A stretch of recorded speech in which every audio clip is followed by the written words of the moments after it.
At my wedding, a woman burst in with a child. The kid shouted "Daddy" at the man next to me. Everyone was shocked, pointing fingers and whispering, but I didn't feel embarrassed.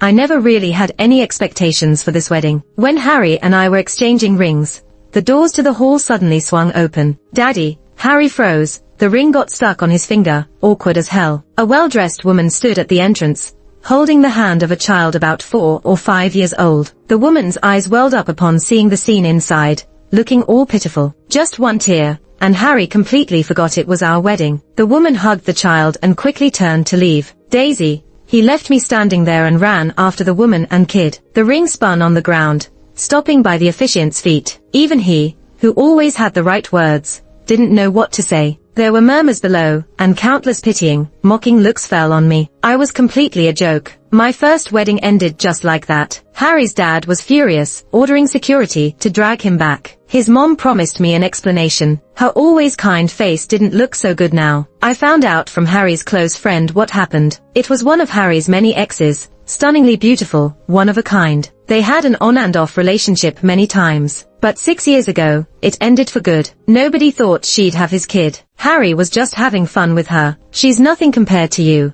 They didn't even believe that themselves. I went to the bathroom. Harry's mom, worried, offered to come with me. "No need, Mom, I'll wait for Harry to come back." I changed out of my wedding dress and headed for the bathroom, but got stopped by Daniel in a corridor, and dragged into an empty room. I struggled, but he held my waist, amused at my misfortune. He was here to watch my downfall. He smugly showed me a video from his phone. The man who should have been toasting with me at the reception, was there holding the child with one hand and the woman with the other at the fanciest mall in the city. What a sweet family. Daniel looked at me, sure he had me cornered. "Emma, do you regret it now?" He'd been making my life miserable for a while. "No." He thought I was being stubborn and laughed. "Want to consider me? I won't marry you, but I won't make you suffer like this." Standing on stage being judged didn't make me feel this embarrassed, but his words cut deep like a knife. "Daniel, I'm not interested in rehashing old flames with you." He played with my hair, his good-looking face full of sarcasm. "Want me to spill our past to him?" I laughed. "What past? We dated in school. It was just puppy love." Daniel was my ex. Funny thing,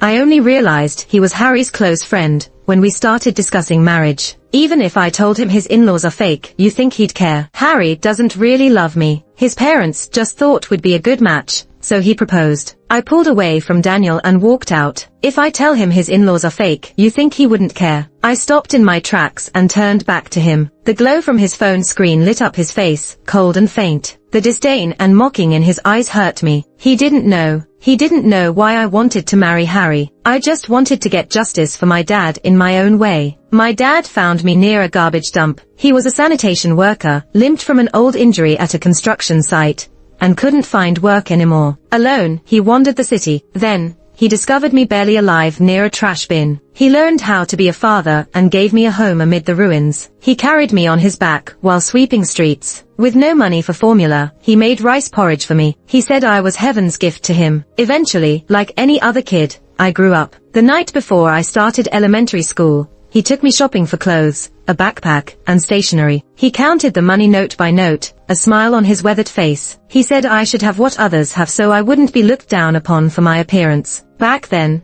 I didn't really get what it meant, but soon, I learned. On Teacher's Day, I was the only one without a gift for the teacher. All I had were a few wildflowers I'd picked by the roadside. Before I could give them, a chubby kid snatched them, sniffed them, and tossed them to the ground, stomping them to pieces. "Even thought of giving such shabby stuff," he said. "Your family's so poor, might as well beg on the streets."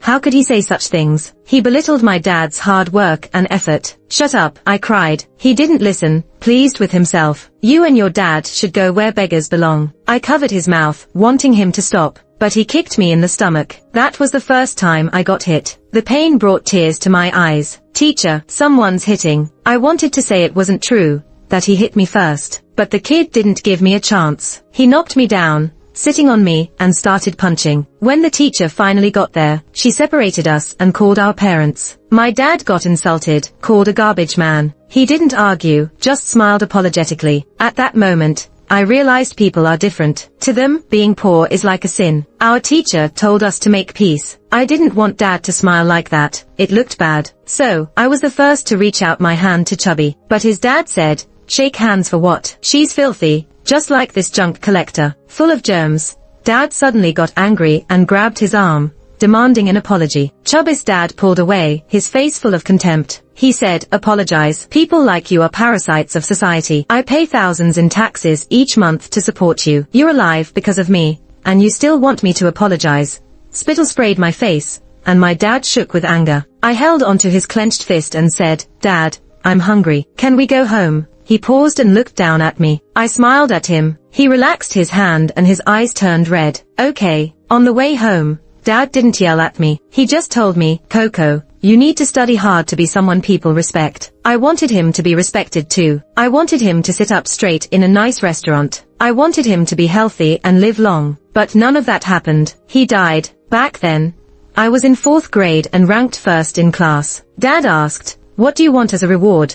I looked up at him and said, I want Coke chicken wings. He patted my head and smiled, saying sure. A cry for help suddenly rang out. Help. Someone help me. Coco, wait here. Don't run off. Dad will be back soon. He stumbled and limped to the river, then jumped in without hesitation. His hands flailed in the dark, then went still. The cry for help quickly turned into laughter. The kid popped up from the water, but my dad was gone. I nearly forgot that my dad, who seemed capable of anything, couldn't swim. I rushed to the riverbank. Dad, come out. No one fell in. He tricked you. No reply. Just the river flowing on. I finally got someone to help, but the culprit was leisurely packing up on the bank. I lunged at him in rage. You can't leave. Why did you do this? He said. I was just messing around. I didn't ask him to save me, but he's the one who shouted for help at my dad. He kicked me away. He was a big kid. I couldn't fight him. He looked down on me, full of malice and disdain. A lame guy trying to play hero. Dad, look at the kind of person you wanted to save. Give me back my dad. As he was about to leave, I bit his leg. He winced and kicked my head over and over. It hurt, but I couldn't let him leave. It was his fault Dad died. Soon, car lights came from afar. I shouted for help, hoping they'd assist me. I felt like I was reaching my limit, but I was wrong. They pulled me away, and threw me by the river like trash. Go home. We'll take care of the rest. The kid glanced at me coldly, leaving with a final insult. Overreaching pest. He went home. And me, where was my home? The man who offered help came up from the river, and with a face full of pity, shook his head. Didn't find anyone. The police finally arrived and retrieved Dad's body. I told him to get up, saying I was hungry and wanted Coke chicken wings. He didn't answer. At that moment, my world shattered. I told everyone Dad didn't jump in alone. It was a prank. Someone tricked him. It wasn't suicide or an accident, but no one believed me, nor did anyone seek justice for him. My dad, such a good man, was quickly forgotten. After Dad died, I was sent to an orphanage. Every night, I dreamed of Dad's lifeless face and that kid's laughter. There was no one left to pat my back with a gentle voice to lull me to sleep.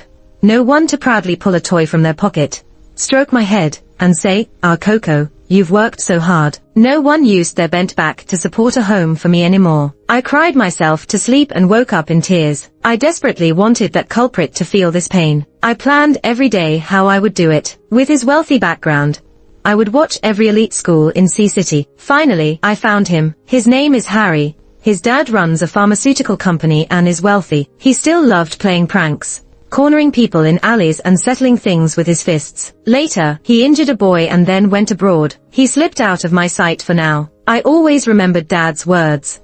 Study hard and diligently. Meanwhile, I kept an eye on Harry's family. In high school, their company's drugs caused patient deaths, totaling 30 victims. It was a huge scandal, yet they faced no consequences. In court, experts provided evidence that the drug didn't contain anything that would cause the deaths. I knew it couldn't be that simple. Harry and his dad were the same, ignoring human life, using any means necessary. Back then, I couldn't do anything. All I could do was study, day and night, tirelessly. Finally, I got into the top university in the country, University A, and chose to major in pharmaceuticals. I staked my entire life on this, infiltrating the enemy's ranks, all to make them pay. At University A, I met Daniel. He was a faint light in my dark life. With his persistent pursuit, we got together, but there was too much of a gap between us. The burdens of my life were too great, and he wasn't part of them. During college, I figured out a lot. Harry's pharmaceutical company was thriving. To become part of its core research team would take at least 10 years. maybe 20 or 30. I couldn't wait that long. I had to rearrange my plan. Ruthless Harry's father once loved deeply. He and his first love, Maria, had a wild and passionate affair. But for business, he chose a commercial marriage. Heartbroken, she moved to Australia. She was his first love, but despite her affluent life, she faced many losses: daughter, husband, all gone. Now alone and often in the hospital, she needed companionship. I broke up with Daniel and went to Australia without hesitation. I got close to Maria and took really good care of her. I hid the fact that my dad existed and played up the drama of my life to earn her sympathy. I grew up bouncing from place to place, so I barely remember my parents. But I do remember my mom's embrace, and you remind me of her. I leaned into her arms, tears conveniently streaming down my face. She couldn't help but cry too. It took me 2 years, but eventually she started telling people that I was her long-lost daughter. That gave me a legitimate reason to be around Harry. By then, Harry had already made a name for himself abroad and had taken over the family business. I applied to become his secretary. As a kid, I was like a dried-up twig.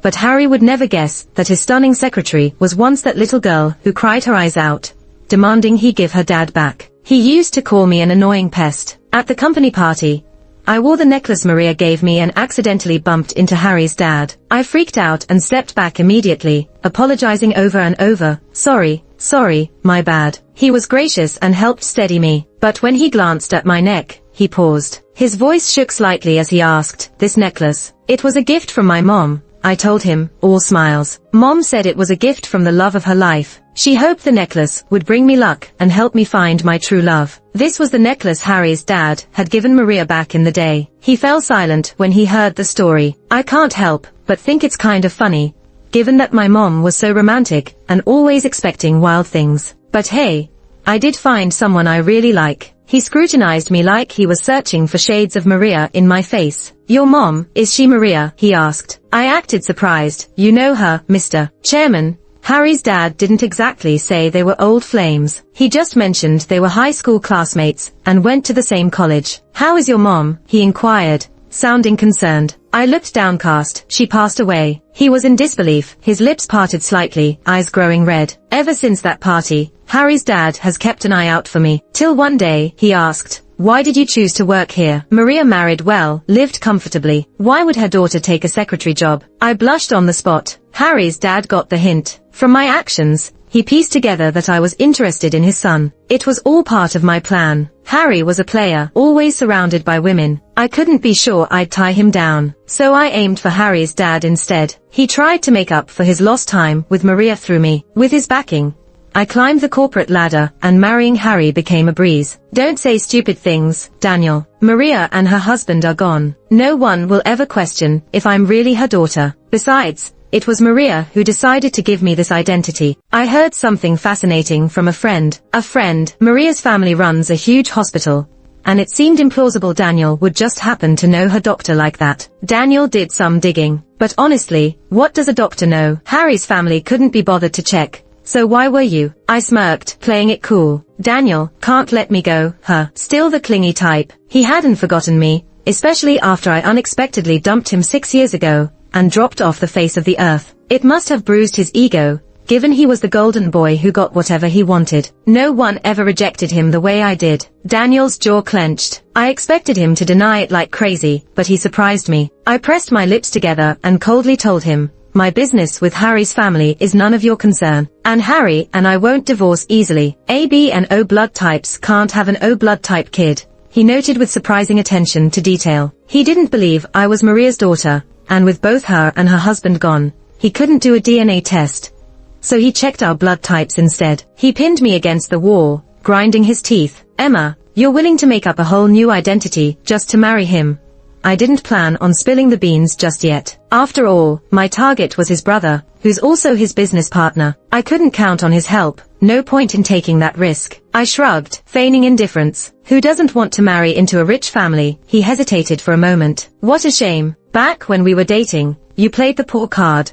Otherwise, it could have been you I married." I intentionally leaned on his shoulder. He turned his face away. "Don't use those lines on me, Emma," he snapped, visibly annoyed. I laughed, letting go of him. "Daniel, don't do something stupid. Harry gains nothing by divorcing me. At worst, I won't be the biological daughter, but an adopted one. The worst case scenario means Harry's dad might hold a grudge, but time heals. I'll win him over again. Don't push him away over pride. And don't make me hate you. Emma's gone, I told him. I go by 3 names. Dad called me Coco, his sunshine. When he passed, I had to hide from Harry's family, called myself Emma. And when Maria took me in, I became Linda. Next time you see me, call me sister-in-law like everyone else. Harry came home late that night. His dad, still fuming, got up and slapped him hard. Look what you've done. The whole thing had gone viral.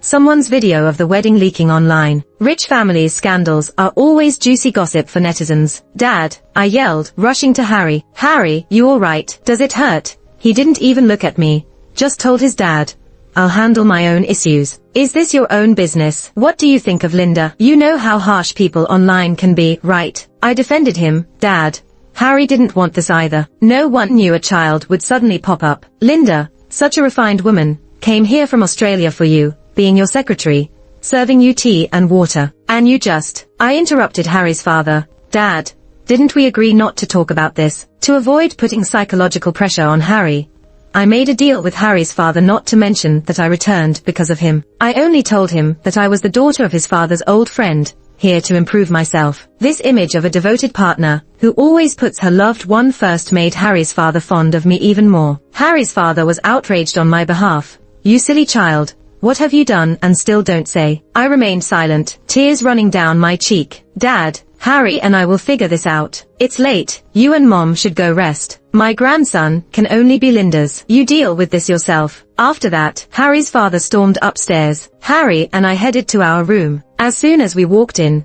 he loosened his collar, looking quite agitated. What did Dad mean by that? Finally, the story I'd made up would come in handy. I told him that I grew up lonely, relying on my own efforts to get into a university. During the school's centennial celebration, he showed up in a sleek black suit, charming everyone. Later, he donated a building and supported countless poor students. The hardships of life made my experiences and thoughts far surpass those of my peers. So, I fell for his maturity and loving heart at first sight. I've always worked hard, hoping to catch up and stand beside him someday. Then my mom found me, and I realized I wasn't an orphan. She wanted me to settle in Australia, and I agreed. But I never forgot him. My mom noticed my feelings, and before she passed, she encouraged me to pursue my love bravely. What he didn't know was, the look I threw at him was never adoration. Also, Maria didn't advise me to pursue love, but hoped I could let go of hatred and live well. Her smile knew the heaviness behind my facade. I whispered an apology. Since the day my dad died, my biggest obsession has been to seek justice for him. So I couldn't promise her. She didn't push, but just smiled serenely. Said she'd watch over me from the sky, wishing me well, and then never woke up again. After handling things in Australia, I came back to be his secretary, just to be closer to him. Although Harry didn't love me much, I was still a beautiful woman. At that moment, I poured out my love to him without reservation, and it greatly satisfied his vanity. He seemed a bit moved. I didn't even know all of this. I chuckled. You don't need to know these details. Just know that I love you. The depth of this sentiment made me sick. But acting is just that, no shame in it. He was silent for a long time before saying, sorry. I didn't expect this to happen today. Harry, you indeed should be sorry, but not because of what happened, but for leaving me to be a laughingstock in front of everyone. But no worries, I'll pay back all of this. He softened, and I seized the opportunity. What do you plan to do about the child? If you're really concerned, you can bring him home. He's your kid after all. If you trust me, I can take care of him. If not, let Mom do it. She's always wanted a grandchild. He won't suffer. As for Dad, he was just angry today. I'll convince him to accept this child. Such a gracious demeanor made Harry very satisfied. He truly believed that I loved him so much that I would compromise and embrace everything. In a few days, I'll bring the child to meet Dad and Mom. My expression darkened. He quickly understood and said, as for Daisy, I'll sort her out. No one can shake your place. You love her, don't you? Harry's brows furrowed tightly. Not at all. He then excused himself to shower and went into the bathroom. Did he really not love her? Then why panic at the wedding? Why risk it all to chase her? He's still being stubborn. Even the wicked Harry can fall into the trap of love. The soft sound of water flowing from the bathroom. I poured myself a glass of red wine,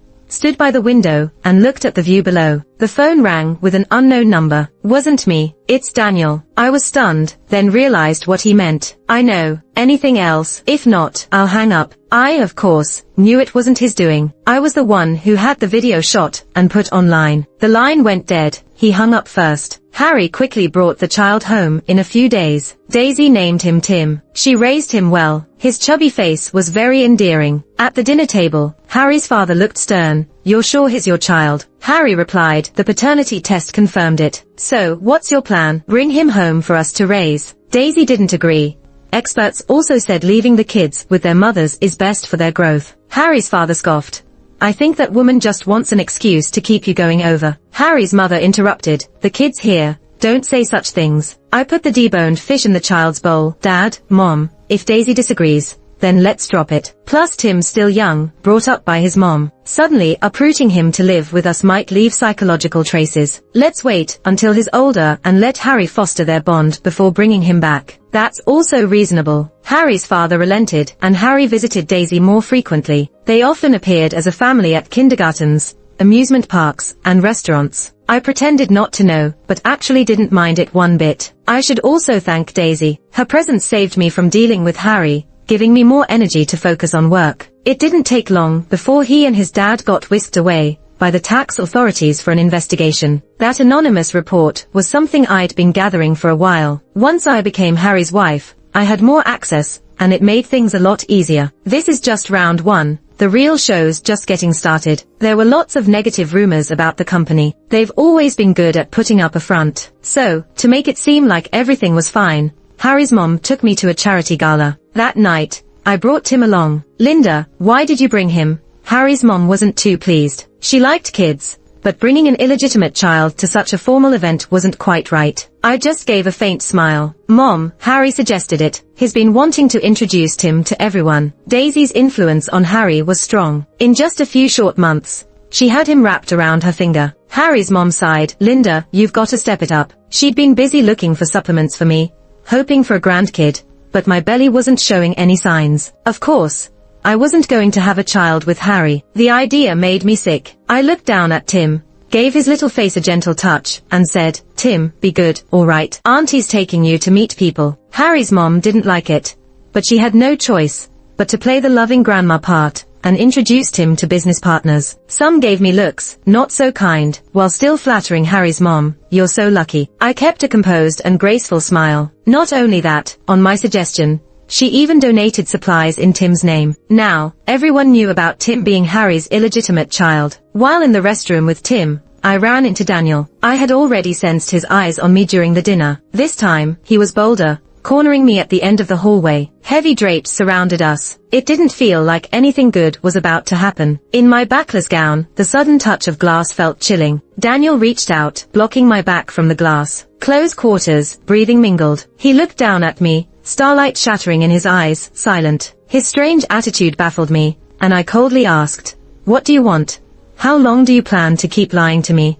I was puzzled about where I screwed up. I didn't lie to you. He leaned in, whispered, you were the one who reported them. How did he know? Had he been watching me all along? I always play it safe, taking 4 years to gather evidence on their tax evasion. He pressed on, what's your plan, Emma? Tell me. His calm demeanor was unexpectedly soothing, though his grip on my wrist shook slightly. Daniel, don't you have anything better to do than spy on me? He admitted, acting like it was no big deal. But a wave of anger surged in me, filling my chest. He used to be a university's top med student, a favorite among professors, destined to follow in his elder's footsteps as a leading expert. That's his dream. He should be pursuing it. But now, he wanted to get into my plans, meddle in my life. What had changed? It was too soon to spill to him. Harry's under investigation, but not yet hit hard. Daniel's allegiance won't shift. So, I'm unsure what Daniel might do. Still, though he seems certain I'm up against them, he hasn't warned them. So far, he's staying neutral. Aren't you good at investigating? Go find out yourself, Daniel. Even if he told Harry, it wouldn't matter. The ensuing chain reaction was unstoppable. Tim was calling me. Gotta go. The evidence I submitted was solid,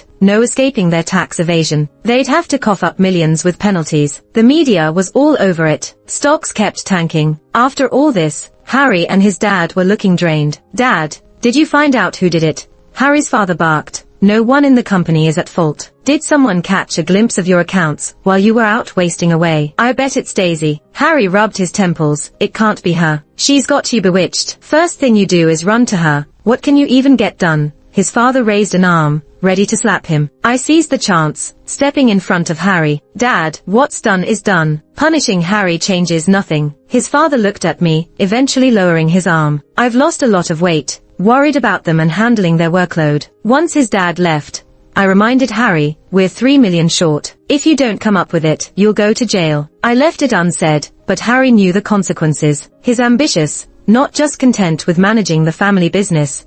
So he invested widely, leaving little liquid to move. Now, with the tax bill, all his and his father's funds were gone, and still, 3 million short. What's a proud young master to do, but scramble to raise money? Harry's dad was furious, but had to clean up his son's mess. Well past 50, yet lowering himself to ask for help. But prospects were grim. The financial whizzes were all watching, waiting to see how the Ho family would turn things around. While they were panicking, I went to see Daniel's brother, David. Daniel's highly regarded in medicine, destined to continue the family legacy, becoming chief, managing their hospital. But David's a different story. He's crushing it in the financial world. He didn't seem surprised when I showed up. He had his secretary bring me a coffee, smiled, perfectly polite. But then he basically told me to leave. Harry's already been here. David's a smooth operator, always putting profit first. I took a slow sip of coffee and said, me and him, we have different goals. He's here to borrow money, and me, I'm here to give you some advice. He raised an eyebrow,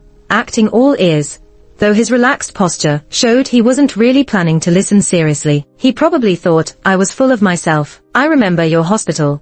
Part of its shares are owned by the Harry family. Both families get along well, so each has shares in the other's business. Harry's short on cash now. Perfect time for him to sell the hospital shares cheap. I'm sure you can make that happen. David just smiled, not saying a word. I need to up the ante. No need to worry about maintaining relations between our families. Relationships can't put food on the table. I pulled out the prepared share transfer agreement. I have 2 reasons for marrying Harry. First, I got more authority as family, and second, his dad used shares from their medical company as my bridal gift. Of course, my dowry was pretty substantial too, with most of what Maria left me ending up with Harry. I'm sure you'd know how to get the other shareholders on board. With my share too, you could change the surname of their medical company. I wasn't worried he'd turn me down. Back when Harry's company screwed up with their drugs, they somehow pinned all the mistakes on the doctors, reducing their losses. A lot of those doctors were from David's family hospital. Although the compensation wasn't much,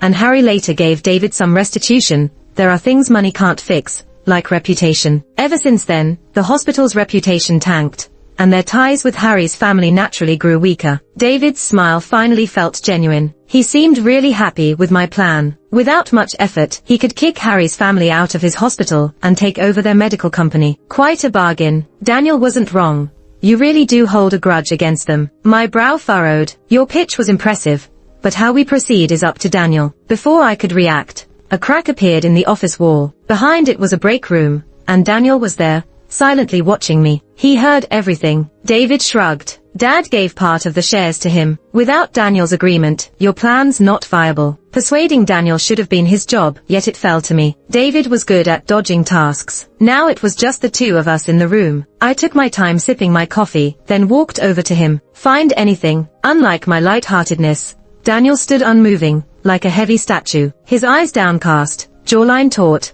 Adam's apple moving slowly. His voice was low and difficult to decipher. Why didn't you tell me? I would have helped you. He must have found something out. Daniel, I don't trust anyone. Faced with absolute benefits, everyone would choose profit. We broke up then, because I didn't want to drag him into my revenge. Reuniting, I had no grounds to ask for his help, nor did I believe he'd abandon ties with the He family for some flimsy love. He seemed hurt by my coldness, abruptly grabbing my hand as if to pull me into his arms. But I couldn't dodge in time, stumbled, and we both fell onto the bed. He did it on purpose, but I didn't expose him. The familiar smell of disinfectant stung my nose. I listened to his heartbeat, slowly syncing with mine. We didn't move, as if connected, enjoying the rare peaceful atmosphere. Sorry for taking so long to come back to you. Just that one sentence made me tear up. After Dad left, I was mostly alone, carrying heavy burdens and unfinished responsibilities. Nobody to share grievances with, nearly no one fighting alongside me. He cupped my face, planting a serious kiss on my forehead. Go ahead, I'm on your side. I laughed for a moment, then felt sad. Harry's sins against us didn't leave a mark in the world. Few even remember my overly kind dad. No, I'm Coco. My dad was killed by one of Harry's pranks, not the poisoned drugs like others. I told Daniel about my dark past. After hearing it, he looked angrier than I did. I consoled him. I've come this far. Judgment Day will soon be here. He hugged me tightly. I'm sorry for what I said before. I never meant to hurt you, but he sighed. I was too naive. He wasn't as bad as he claimed. He knew something was off and investigated, but never leaked a word to Harry's family. The worst thing he did was talk tough to me. Is it too late now that he knows? He looked at me cautiously, eyes sparkling like stars. Just like 6 years ago. I shook my head slightly, amused. Such an expression didn't suit him. He then looked at me with unyielding affection and determination. Emotions bottled up for so long surged like a tidal wave, almost overwhelming me. We drew closer and closer. It was a reunion kiss, cherished and sincere. Just then, a knock came from outside the office. Are you done talking? If you keep at it, Harry will be knocking for you. Daniel frowned, letting me go. Once I was composed, he said, come in. David eyed the messy break room, then chuckled softly. You two really know how to pick a spot. I blushed. I'll take my leave now. Hold on. Daniel leaned in, eyelashes fluttering, lightly grazing the corner of my lip. Your lipstick's smudged. David's teasing gaze lingered on us. I cleared my throat and hurried out. Back at Harry's place, I had to put on a heavy-hearted appearance. Harry looked angry, probably hit a snag somewhere. Harry, my folks have some connections in Australia. I'll go see if they are willing to help. His expression softened a bit. Go talk to them then, he ordered, but his tone didn't bother me. After all, he didn't have many good days left. After greeting Harry's family, I was on a plane the next day. At first, I called Harry daily to update him. He'd complained to me about what trouble he ran into. David, that jerk, wanted his shares in the hospital back. He ranted and clung to those shares like a pit bull. I gently reassured him, it's okay, if he won't budge, we'll think of another way. But there wasn't another way. Harry's family had done some shady stuff before. Everyone knew it. Not even the Daniels, who were close with Harry's family, wanted to get involved. So others naturally stayed out of it. Later, I called him every 3 days, and then it turned into 5. I enjoyed the anxiousness and helplessness in his voice. Harry, we'll get through this, don't worry. But the deadline to pay the debt was getting closer. How could he not be worried? How's it going over there? I'm visiting some old pals of Dad's. One says he can lend me $4 million. What's that tiny amount gonna do? I calmly reassured him. We'll raise money slowly, we'll get there. Slowly? You want me to slow down? If I don't get the cash, I'll end up in jail. If all else fails, let's sell the hospital shares to the Daniels. Linda, are you out of your mind? I simply snapped, hung up, and threw that SIM card into the ocean. I was in Australia for a vacation. Occasionally, I'd call Harry, just to toy with him. It was a rare, delightful time. The sea breeze was salty, the sun bright. When Harry didn't have any other options, he finally sold the hospital shares. After clearing the debts, just as he thought he had it easy, the pharmaceutical company called for a shareholder meeting. I returned home. With everyone watching, I pushed open the conference room doors, took off my sunglasses, and greeted Harry's family. Long time no see. Harry was so angry he nearly slammed the table. Where have you been? On vacation. The Aussie sun was so strong it tanned me. I held out my arm. See? Harry's dad looked much older. Linda, you. It seemed they hadn't grasped the seriousness of the situation. They thought I was just mad at Harry. I glanced at Harry's dad, nodded slightly to David. Everyone's here. Let's start. Tensions ran high between David and Harry. Due to Harry's mistakes, tax evasion was discovered. Stocks kept plummeting. These affected the shareholders' interests. Naturally, they were displeased with Harry. Plus, with David's incentives, inevitably, they sided with him. Even if all of you support him, so what? My shares. Harry suddenly stopped talking, realizing something. David, with a polite smile, held up the share transfer agreement. How about adding this to it? Harry's dad couldn't believe what he was seeing. Harry slammed the table, cursing at me. Linda, have you lost your mind? To them, I was timid, the ever-obedient wife and daughter-in-law. But now, I tore off the sheep's clothing, revealing the real me. Surprised, guess what? There's more to come. Harry glared at me, grabbed something randomly and hurled it. You traitor. I didn't dodge or move, letting the phone hit my forehead. Everyone witnessed Harry's abusive behavior. I smiled calmly at Harry. I'm presenting the evidence to court. Let's divorce. Harry's veins bulged, and he dashed at me, but before he reached me, David knocked him down with a punch. Hitting women, really? What kind of man are you? Things got chaotic. Security rushed over to separate them. Seeing Harry, beaten and bruised, I couldn't help but chuckle. As I passed by him, I whispered, "Fool." Downstairs, Daniel waited for me, ready to confront Harry after seeing my injury. I stopped him, and he turned to David, fuming. "Emma's there to help you, not get beaten. Aren't you trained in martial arts? Can't even take down Harry. What kind of man are you?" He got carried away. I grabbed his phone and ended the call. "Emma, you're not going back to Harry's place. I found you a place to stay. And be careful. Harry and his dad are as nasty as they come. Why don't I move in with you for a while, keep you safe?" I raised an eyebrow. "I'm still married. I don't mind." "No way." He didn't press the issue. That evening, as I took out the trash, I bumped into him. Surprise, he had just showered, a towel around his waist, revealing a neat set of abs. His wet bangs clung to his forehead, his eyes misty. He did it on purpose. Who showers and opens the front door? I gave him a once-over. "You need more training." He wasn't happy with my reaction, sulked, and turned back inside. He moved across from me, under the guise of protecting me, always looking for an excuse to come over for free meals. Luckily, I was in a good mood and didn't mind. Before Harry and his dad could recover from the blow, they were taken away by the cops. Why? Because to cover up the issues with their drugs, they did some inhumane things, like threatening patients' families, even murder. On the day of the trial, a crucial witness appeared. It was Daisy, who vanished after Harry was taken by the IRS. "Harry, your delusions end here." Harry's mom stood up from the gallery. "Have you gone mad? He's your child's father." Daisy stared at Harry, enunciating, "No, he's my enemy. Remember me. My dad was brutally beaten to death by you. You knew there was a problem, but did nothing. You never tried to make amends. It wasn't until Mom passed away, and families gathered, that we realized the gravity. When your seductions failed, you threatened my dad. Eventually, you killed him. Am I right, Harry?" "Yeah, she's the real Amy." Harry's family had money and influence, and back then, she was just a high school student. She couldn't do anything. She just watched as Harry let a thug take the fall for something he did,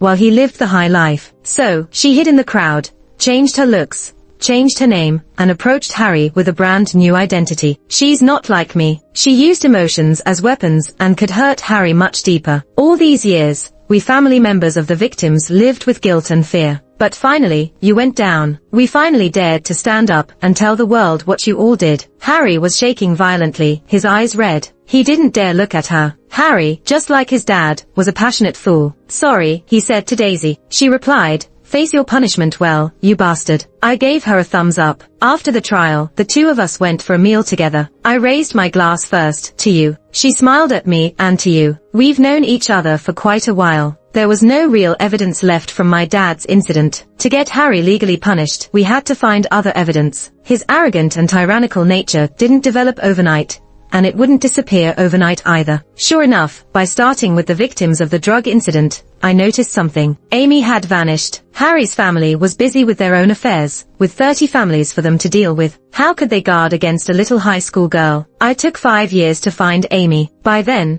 she had changed her name to Daisy and was one of Harry's many lovers. But she was pregnant and didn't want Harry to know. So I took her to Australia. During countless dark nights, we leaned on each other, plotting how to take down Harry and his dad. Among all the evidence I submitted, the most crucial bills were those she sent me. Harry trusted her a lot more than he trusted me. From the beginning, this was a sweet trap set just for them. Daisy went against Harry, and I went after Harry's father. We succeeded. After Harry and his dad were in prison, Daisy and I brought Tim to visit them. Only Harry showed up in the visiting room. He'd lost a lot of weight and didn't look too great. I looked at him with disdain, like I was looking at a piece of trash. "Tim, you came to see your dad." Tim took a step back. He was 5 now, and he remembered his mom telling him that this man wasn't a good person. "Tim, it's me, Dad. Come a little closer so Dad can see you." Tim didn't move. His pleading gaze turned to Daisy. Daisy also looked at him as if he was trash. It was me who finally spoke. "Harry,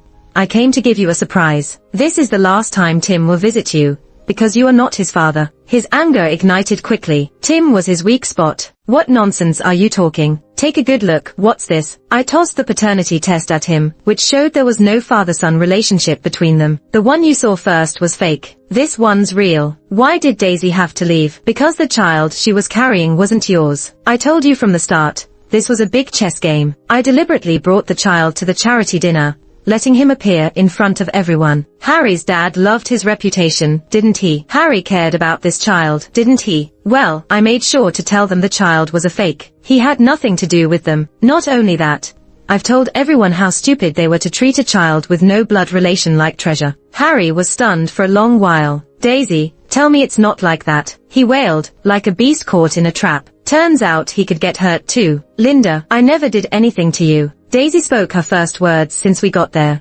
You don't even know the crimes you've committed. Why don't you just die early? Scum like you, living is just wasting air. You don't deserve to live, go to hell. I laughed. Yeah, haven't you thought? A guy like you doesn't deserve a child. Harry, there's a long time till your death sentence, you'll eventually remember. Harry shook with anger, fists pounding the glass. But I'm no longer that kid, easily pushed around. Sign the divorce papers. If not, I can't promise anything about your mom. He was taken away by the guards. Satisfaction filled my heart. I was overwhelmed with joy. Dad, did you see that? I did it. Don't cry anymore. Tim somehow got on the chair with his tiny hands wiping my tears. Don't be sad. Tim will protect you from now on. I kissed him on the cheek. Mama isn't sad. When you grow up, you'll understand that when people are happiest, they tend to cry. He nodded, half understanding, then reached out a hand. Tim's hungry, wants to eat. He jumped off the chair. Daisy and I exchanged smiles and, hand in hand with Tim, headed towards the future that belonged to us.